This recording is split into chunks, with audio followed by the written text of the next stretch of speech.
आहे. आजचा सुविचार प्रत्येक गोष्ट हवी तशी मिळत नसते, म्हणून सुख न शोधता समाधान शोधा. आयुष्य खूप आनंदाचं आहे. आजचा दिनविशेष 1887 थोर भारतीय गणितज्ञ श्रीनिवास रामानुजनांचा जन्म. 1921 भारतातील विश्वभारती विद्यापीठ सुरू झाले. 1947 चित्रपट दिलीप जोशी यांचा जन्म.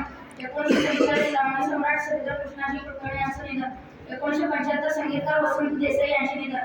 2011 गोलंदाज वसंत रांजणे यांचं निधन. 2002 अभिनेते दिलीप कुलकर्णी यांचं निधन. टीम इंडियाचे विजय सलामी. ऑस्ट्रेलियाचे आशिष स्पर्धे मालिका विजय. तिसऱ्या कसोटीत इंग्लंड याचे 82 धावांनी पराभव. सोलापुरात भाजपाकडे 4 शिंदे सेनेकडे 3 नगरपंथा.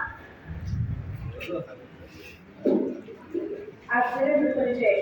श्रीनिवास रामानुजन.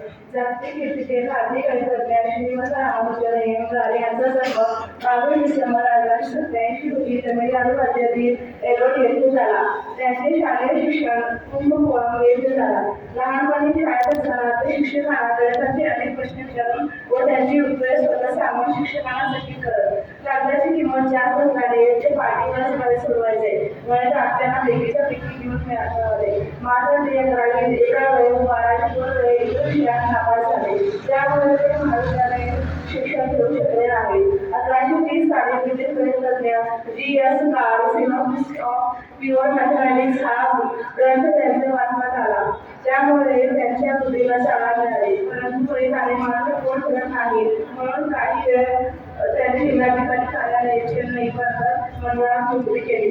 1916 साली त्यांच्या संशोधनामुळे केंब्रिज म्हणून सल्ला दिला जातो. धन्यवाद.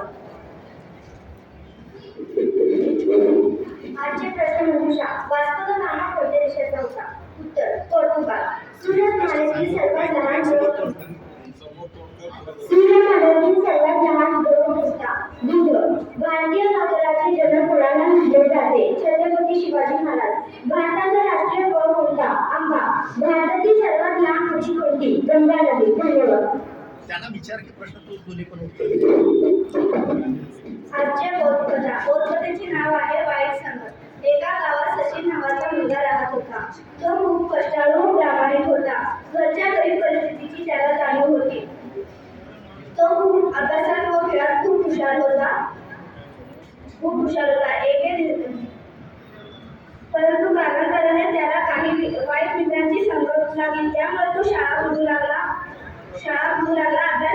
अभ्यासाकडे दुर्लक्ष करू लागला. व्यसनाच्या व मुलांच्या पाण्याच्या आहारी जाऊ लागला. ही बाब त्याच्या पालकांच्या व शिक्षकांच्या लक्षात येऊ लागली. त्यामुळे ते त्याला समजावू लागले, पण त्याचा काहीच उपयोग झाला नव्हता. एके दिवशी त्याचे आजोबा त्याला बाजारात घेऊन जातात.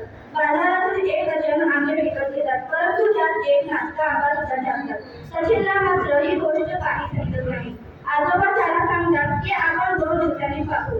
2 दिवसांनी ते दोघे